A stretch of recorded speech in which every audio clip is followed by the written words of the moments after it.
Hi yes welcome to universal talkies. ఇంక కేవలం 2 వారాలతో 2025కి మనం వీడ్కోలు పలకబోతున్నాం. ఆల్రెడీ కౌంట్ డౌన్ అన్నది స్టార్ట్ అయ్యి చాలా రోజులయిపోయింది. కేవలం ఇంకో 13, 14 రోజుల్లో 2025 మన నుంచి సెలవు తీసుకోబోతుంది. ఈ నేపథ్యంలో 2025లో బాగా డిసప్పాయింట్ చేసినటువంటి అంటే ఎన్నో అంచనాల మధ్య మన ముందుకొచ్చి బాగా మనల్ని నిరాశపరిచినటువంటి సినిమాల గురించి మనం ఒకసారి డిస్కస్ చేసుకుంటే, అందులో ఫస్ట్ సినిమాగా అంటే మొదటగా వచ్చిన సినిమా కూడా అదే. 'గేమ్ చేంజర్' సినిమా నిలుస్తది. అంటే 'శంకర్' ఒ ఒక ఒక ఒకప్పుడు 'శంకర్‌కున్నటువంటి క్రేజ్ మనందరికీ తెలిసిందే. అతను ఏ సినిమా తీసినా కూడా 'జెంటిల్‌మెన్' దగ్గర నుంచి ఎన్నెన్నో సినిమాలు 'ప్రేమికుడు' కావచ్చు, 'భారతీయుడు' కావచ్చు, ఇలాగా ప్రతి సినిమా గూడా అతను సూపర్ డూపర్ హిట్. 'శివాజీ' గానీ, 'ఒకే ఒక్కడు' గానీ, ఇలాగా 'శంకర్' సినిమా అంటే అది ఒక ట్రేడ్ మార్క్ లాగా ఒక సంచలనానికి పర్యాయ పదంలాగా ఉండే సినిమాలు ఆయన తీశాడు. అటువంటి 'శంకర్' ఈ మధ్య కాలంలో ఆ స్థాయి సినిమాలు అంటే ఎవరైనా సరే ఒక డైరెక్టర్ ఎప్పుడూ గూడా వరుస విజయాలు సాధించడం అనేది కష్టం. అది దాసనారాయణరావు, రాఘవేంద్రరావు, కోదండరామిరెడ్డి ఇటువంటి వాళ్ళు కూడా ఫ్లాప్స్ ఉన్నప్పటికి కూడా అంటే వీళ్ళు తీసిన సంఖ్యలో ఇప్పుడు దర్శకులు ఎవరు తీయడం లేదు. ఆహ్, రాఘవేంద్రరావు, దాసనారాయణరావు వీళ్ళందరూ 100కి పైబడి శతాధిక చిత్ర దర్శకులు వాళ్ళు. వాళ్ళతో మనం వీళ్ళని కంపేర్ చేయకూడదు కానీ, 'శంకర్' సినిమా అంటే ఒక ప్రత్యేకమైనటువంటి ఇది ఉండేది. అందువల్ల అంతకుముందు అతను సినిమాలు 1, 2 సినిమాలు డిసప్పాయింట్ చేసినా గూడా ఈ సినిమా డెఫినిట్‌గా అంటే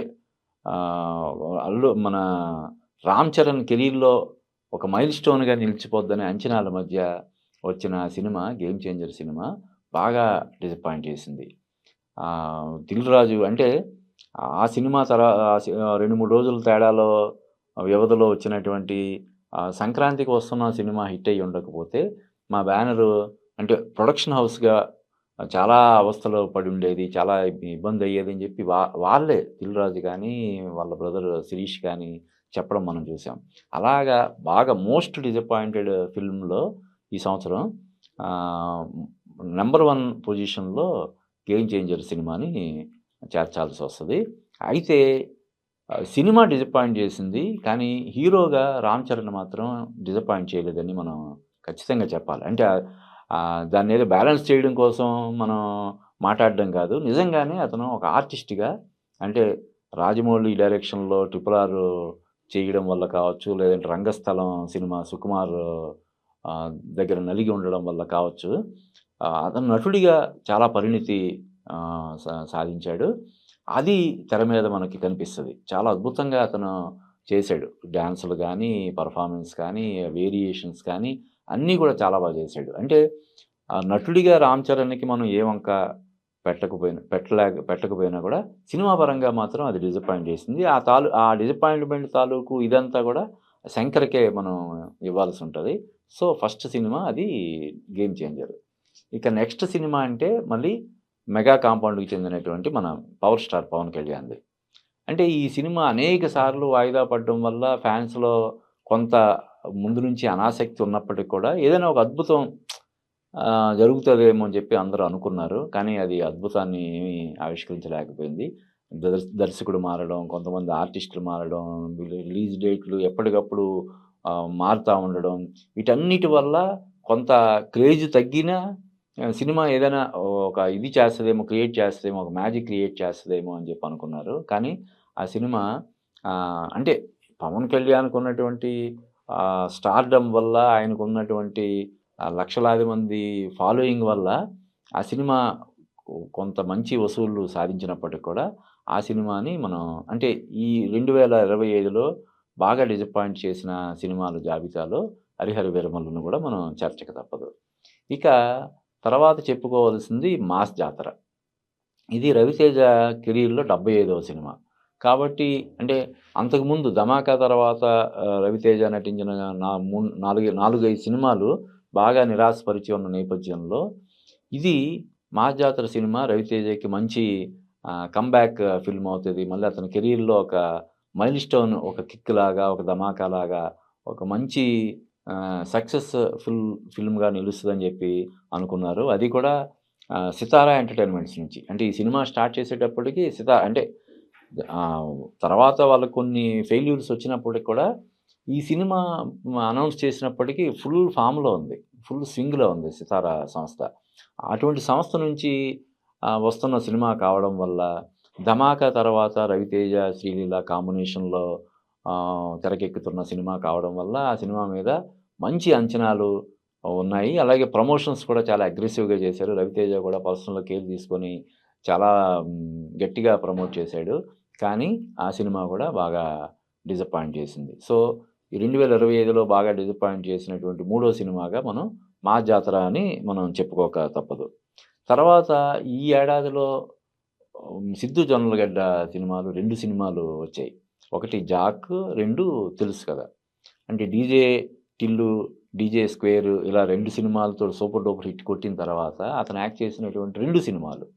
'జాక్' సినిమా అయితే మరీ ఘోరంగా డిసప్పాయింట్ చేసింది. తెలుసు కదా! కొంచెం పర్వాలేదనిపించినా గూడా అది కూడా డిసప్పాయింట్ చేసింది. సో, 2 సూపర్ డూపర్ హిట్‌ల తర్వాత వచ్చినటువంటి 'సిద్దు జొన్నలగడ్డ' నుంచి వచ్చిన 2 సినిమాలు గూడా డిసప్పాయింట్ చేశాయి.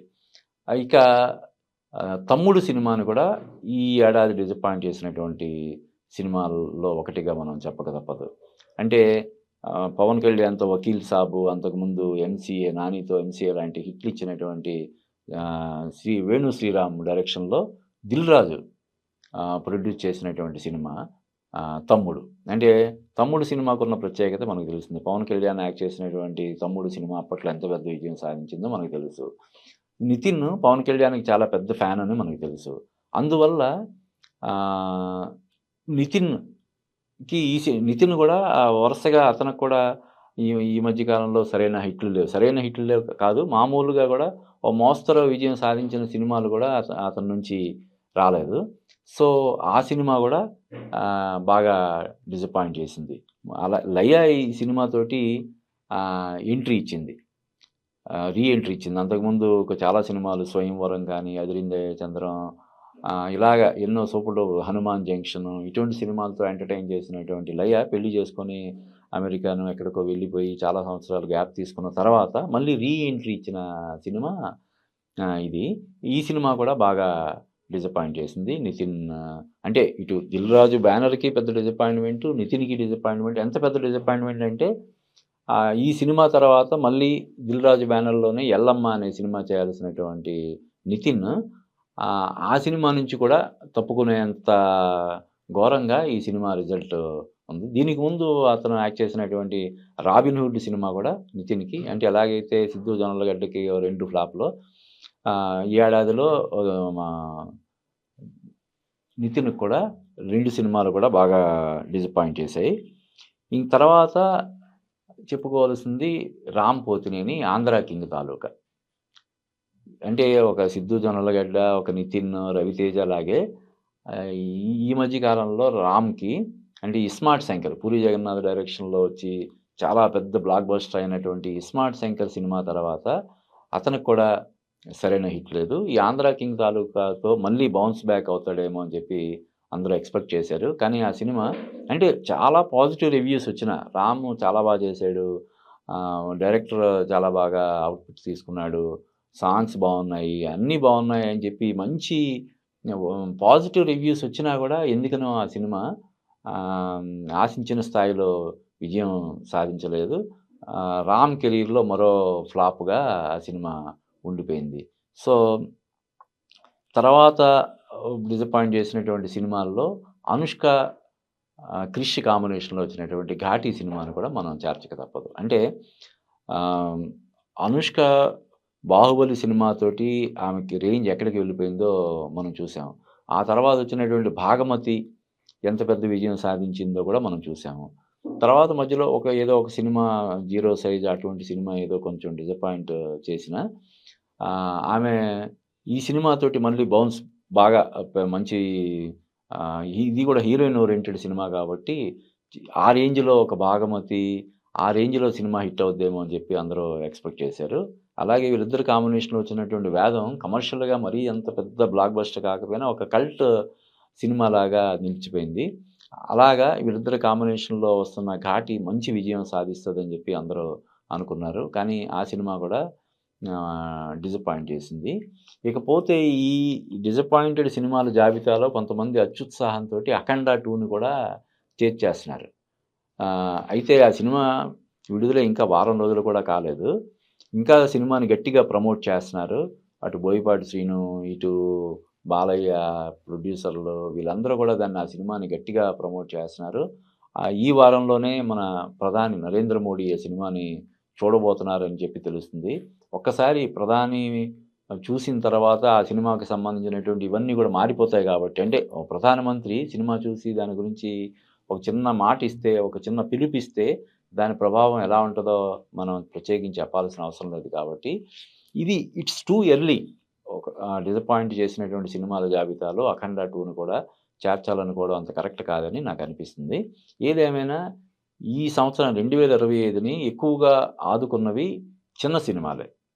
అంతకుముందు మనం చెప్పుకున్నాం. అది 'కోర్ట్' కావచ్చు, 'లిటిల్ హార్ట్స్' కావచ్చు, 'రాజు వెడ్స్ రాంబాయ్' కావచ్చు, ప్రీ వెడ్డింగ్ షో కావచ్చు. ఇలాగా చిన్న సినిమాలు మన తెలుగు దీన్ని బాగా ఆదుకున్నాయి. కొన్ని డబ్బింగ్ సినిమాలు.